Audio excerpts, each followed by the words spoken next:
காலி மதுபான பாட்டில்கள் திரும்பப் பெறும் திட்டம் குறித்து மதுபானம் தயாரிக்கும் நிறுவனங்களுடன் பேச்சுவார்த்தை நடத்தப்பட்டு வருவதாக அமைச்சர் முத்துசாமி தெரிவித்துள்ளார். ஈரோடு மாவட்டம் சூரம்பட்டி வலசு பகுதியில் அமைந்துள்ள அணைக்கட்டில் 21 லட்சம் ரூபாய் மதிப்பீட்டில் தூர்வாரும் பணிகளை அமைச்சர் முத்துசாமி தொடங்கி வைத்தார். இதனை அடுத்து செய்தியாளர்களை சந்தித்த அமைச்சர் முத்துசாமி மதுபான கடைகளில் இருந்து காலி பாட்டில்களை திரும்பப் பெறும் திட்டம் தொடர்பாக நீதிமன்றம் சில அறிவுரைகளை வழங்கியுள்ளதாகவும் அதன்படி மதுபானங்களை தயாரிக்கும் நிறுவனங்களிடம் பேச்சுவார்த்தை நடத்தப்பட்டு விரைவில் அத்திட்டம் துவங்க நடவடிக்கை எடுக்கப்படும் என தெரிவித்தார். நீதிமன்றத்துடைய அந்த உத்தரவின் அடிப்படையிலே தான் அது செய்ய வேண்டிய அவசியம் இருக்கிறது. எனவே அவர்கள் கம்பெனியை நேரடியாக எடுத்துக்கொண்டால் இன்னும் கொஞ்சம் வெளியில் போய் டிஸ்டர்ப் ஆகாமல் போகும் அப்படிங்கிற ஒரு கருத்தை நீதிமன்றத்தில் சொல்லியிருந்தார்கள். எனவே அந்த கம்பெனிகள் எடுப்பதற்கு தயாராக இருக்கிறதா என்பதை தெரிந்து நீதிமன்றத்திற்கு நாம் சொல்ல வேண்டும். இப்போ அந்த ப்ராசஸ் நடந்து கொண்டிருக்கிறது. விரைவாக அதை செய்வதற்கான நடவடிக்கை எடுக்கப்படும். நீதிமன்றத்துடைய அந்த உத்தரவின் தொடர் தோல்விகளை ஏற்க முடியாமல் தான் திமுக கூட்டணியில் விரிசல் என தமிழிசை சவுந்தரராஜன் பேசி வருகிறார் என திமுக செய்தி தொடர்பாளர் TKS இளங்கோவன் தெரிவித்துள்ளார். நாமக்கல்லில் நடைபெற்ற கலைஞர் நூற்றாண்டு விழா சிறப்பு நிகழ்ச்சியில் பங்கேற்ற பின் செய்தியாளர்களிடம் பேசிய அவர் தமிழகத்தில் பாஜக நுழைந்துவிடக் கூடாது என்பதில் திமுக கூட்டணி கட்சிகள் அனைத்தும் உறுதியுடன் இருக்கிறது என தெரிவித்தார். மேலும் பாஜக தொடர்ந்து தோல்வியடைந்து வருவதால் அதனை ஏற்க முடியாமல் தான் கூட்டணியில் விரிசல் என தமிழிசை பேசி வருவதாகவும் கூறினார். திமுக தலைவர் கூட்டணி தலைவர் கட்சி தலைவர்கள் எல்லாம் நம்ம தமிழிசை சவுந்தரராஜன் அப்படி சொல்லியிருக்கிறார்களா என்ன என்று எனக்கு தெரியவில்லை. ஒற்றுமையாக இருக்கிறோம், ஒருங்கிணைந்து செயல்படுகிறோம். பாஜக இந்த தமிழ்நாட்டுக்குள்ளே நுழைந்து விடக்கூடாது என்பதிலே கூட்டணி கட்சிகள் அனைவரும் உறுதியாக இருக்கிறோம்.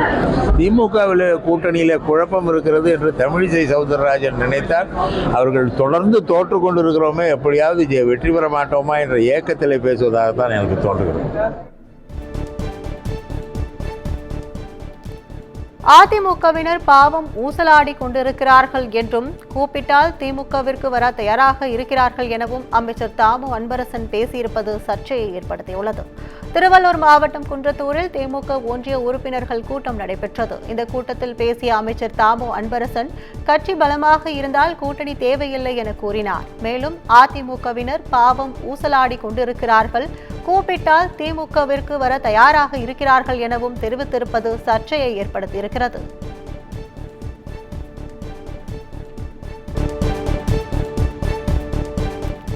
தமிழகத்தில் அடுத்த 7 நாட்களுக்கு மிதமான மழை பெய்யக்கூடும் என சென்னை வானிலை ஆய்வு மையம் அறிவித்துள்ளது. மேற்கு திசை காற்றின் வேக மாறுபாடு காரணமாக இன்று முதல் வருகிற 16ஆம் தேதி வரை தமிழகத்தில் ஓரிரு இடங்களிலும் புதுவை மற்றும் காரைக்கால் பகுதிகளிலும் இடி மின்னலுடன் கூடிய லேசானது முதல் மிதமான மழை பெய்யக்கூடும் என சென்னை வானிலை ஆய்வு மையம் தெரிவித்துள்ளது. இதனிடையே சென்னை மற்றும் புறநகர் பகுதிகளில் அடுத்த 48 மணி நேரத்திற்கு வானம் ஓரளவு மேகமூட்டத்துடன் காணப்படும். நகரின் ஒரு சில பகுதிகளில் இடி மின்னலுடன் கூடிய லேசான மழை பெய்ய வாய்ப்புள்ளதாகவும் தெரிவிக்கப்பட்டுள்ளது. தஞ்சை மாவட்டம் திருவிடைமருதூர் அருகே 2 கார்கள் நேருக்கு நேர் மோதிய விபத்தில் 9 பேர் படுகாயமடைந்த சம்பவம் பரபரப்பை ஏற்படுத்தியுள்ளது. திருவிடைமருதூர் அருகே கும்பகோணம் மயிலாடுதுறை சாலையில் எதிரெதிரே வந்த 2 கார்கள் நேருக்கு நேர் மோதி விபத்துக்குள்ளானது. இந்த பயங்கர விபத்தில் 2 கார்களிலும் பயணித்த 9 பேர் படுகாயமடைந்தனர். விபத்தில் சிக்கியவர்களை போலீசார் மற்றும் தீயணைப்பு துறையினர் உடனடியாக மீட்டு மருத்துவமனைக்கு அனுப்பி வைத்தனர். மேலும் இவ்விபத்து குறித்து திருவிடைமருதூர் போலீசார் வழக்கு பதிவு செய்து விசாரணை நடத்தி வருகின்றனர். உச்சநீதிமன்ற உத்தரவை புறக்கணித்து கொல்கத்தாவில் சுகாதாரத்துறை தலைமையகத்தை நோக்கி மருத்துவர்கள் பேரணியில் ஈடுபட்டதால் பதற்றம் நீடித்து வருகிறது. கடந்த ஆகஸ்ட் 9ஆம் தேதி ஆஜிகார் அரசு மருத்துவமனையில் பெண் மருத்துவர் கொடூரமாக கொல்லப்பட்டதை எதிர்த்து மருத்துவர்கள் போராட்டத்தில் ஈடுபட்டனர். இது தொடர்பான வழக்கில் இன்று மாலைக்குள் மருத்துவர்கள் பணிக்கு திரும்ப வேண்டும் என உச்சநீதிமன்றம் எச்சரிக்கையுடன் உத்தரவிட்டது. இந்நிலையில் கொல்கத்தா காவல்துறை, மாநகர SP உள்ளிட்டோர் பதவி விலக வேண்டும் என்ற 5 அம்ச கோரிக்கைகளை வலியுறுத்தி சால்ட் லேக் பகுதியில் சுகாதாரத்துறை தலைமையகத்தை நோக்கி மருத்துவர்கள் பேரணியில் ஈடுபட்டுள்ளனர். போராட்டத்திலிருந்து பின்வாங்க போவதில்லை என்றும் அறிவித்ததால் பதற்றம் நீடித்து வருகிறது.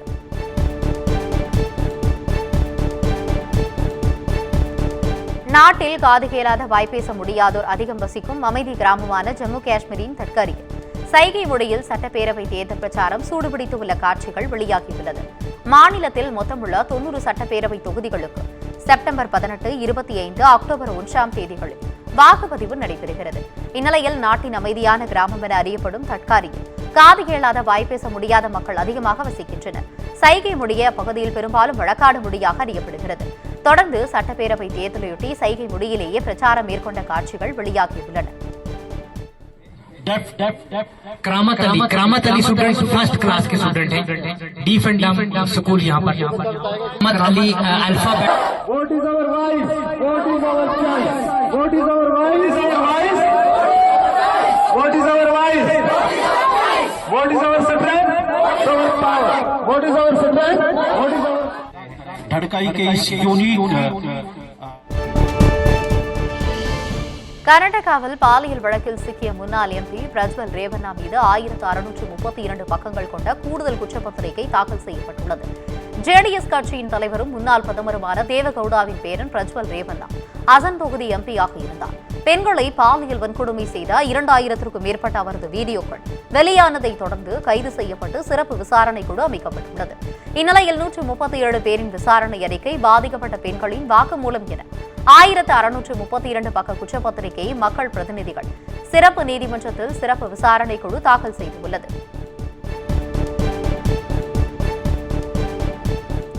பிரதமர் மோடியை வெறுக்கவில்லை, அவர் மீது அனுதாபம் மட்டுமே கொள்கிறேன் என காங்கிரஸ் எம்பி ராகுல் காந்தி தெரிவித்துள்ளார்.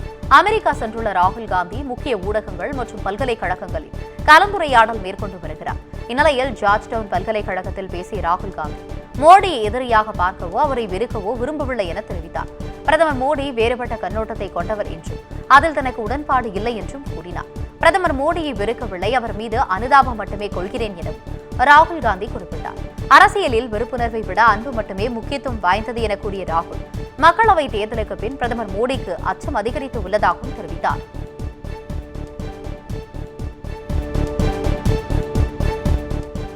ஆந்திர மாநிலம் விஜயவாடாவில் உணவு தண்ணீரின்றி தவிப்பதாக கூறி கேள்வி கேட்ட நபரை பெண் விஏஓ கன்னத்தில் அறைந்த சம்பவம் பரபரப்பை ஏற்படுத்தியுள்ளது. விஜயவாடாவில் கனமழை மற்றும் வெள்ளப்பெருக்கால் பாதிக்கப்பட்ட மக்களுக்கு மாநில அரசு சார்பில் அத்தியாவசிய பொருட்கள் வழங்கப்பட்டு வருகிறது. நிவாரணப் பொருட்கள் வழங்கும் பணிகளை மேற்பார்வையிட வந்த அப்பகுதி விஏஓவான ஜெயலட்சுமியிடம் அங்கிருந்த நபர், நாங்கள் உணவு தண்ணீரின்றி தவித்து வருகிறோம், நீங்கள் என்ன செய்து கொண்டிருக்கிறீர்கள் என கேள்வி எழுப்பினார். அப்போது ஆத்திரமடைந்த பெண் விஏஓ போலீசார் முன்னிலேயே அந்த நபரின் கன்னத்தில் அறைந்தார். இந்த காட்சிகள் தற்போது சமூக வலைதளங்களில் வைரலாக பரவி வருகிறது.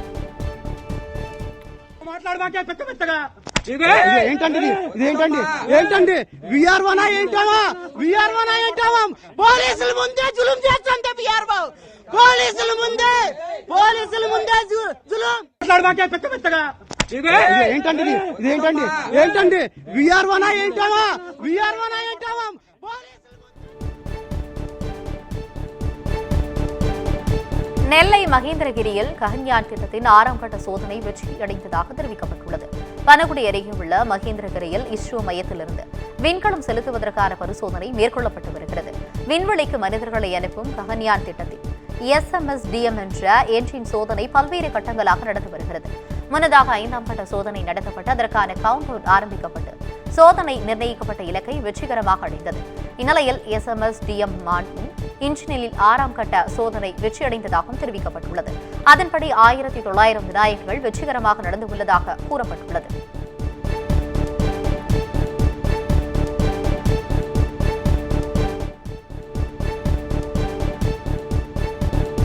மார்க்சிஸ்ட் கம்யூனிஸ்ட் கட்சியின் பொதுச் செயலாளர் சீதாராம் யெச்சூரியின் உடல்நிலை கவலைக்கிடமாக உள்ளதாக தெரிவிக்கப்பட்டுள்ளது. சிபிஐஎம் கட்சியின் மூத்த தலைவராக உள்ள சீதாராம் யெச்சூரி மேற்கு வங்க மாநிலத்தில் பலமுறை மாநிலங்களவை எம்பியாக தேர்வு செய்யப்பட்டார்.